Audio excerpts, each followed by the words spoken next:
मागच्या कित्येक दिवसापासून आपण या विषयाचा फॉलोअप घेत होतो.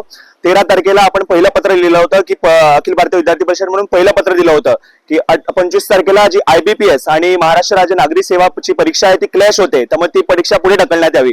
याच्यावरती अजूनपर्यंत काही निर्णय झाला होता. काल आपण आपल्याला माहिती आहे सगळीकडे महाराष्ट्रभरात याबद्दलचं जे आंदोलन सुरू झालं त्याला घेऊन काल आपलं अभाविपचं शिष्टमंडळ MPSCच्या विद्यार्थ्यांना घेऊन आयोगाला भेटलं. आपण त्यांना परत एकदा पत्र दिलं, त्यांना सांगितलं की हा तुम्ही लवकरात लवकर तुम्ही निर्णय घ्यावा.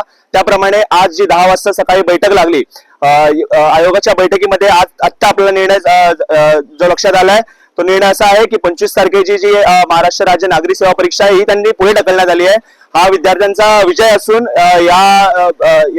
या निर्णयामुळे खरंच विद्यार्थ्यांना हा लाभ मिळणार आहे. कारण बरेचसे विद्यार्थी IBPS आणि महाराष्ट्र राज्य नागरी सेवा अशा दोन्ही परीक्षा देतात, त्यांना या निर्णयाचा खूपच बऱ्यापैकी लाभ मिळणार आहे. यामुळे या विद्यार्थ्यांना या महाराष्ट्र राज्य नागरी सेवेत रुजू होण्याची एक संधी परत एकदा सरकार आपल्या आयोगाकडून देण्यात आली आहे. तारखा कधीपर्यंत जाहीर करणार आहे? त्यांनी असं या बैठकीत निर्णय झाला की लवकरात लवकर तारखा जाहीर करतील असं त्यांचा निर्णय याच्यातून समोर आला आहे. लवकरच याच्या तारखा जाहीर होईल असं आम्हाला याच्यातून खात्री वाटते. ठळक घडामोडींसाठी देशोन्नती न्यूज चॅनलला सबस्क्राईब करा आणि बेल आयकॉन प्रेस करा.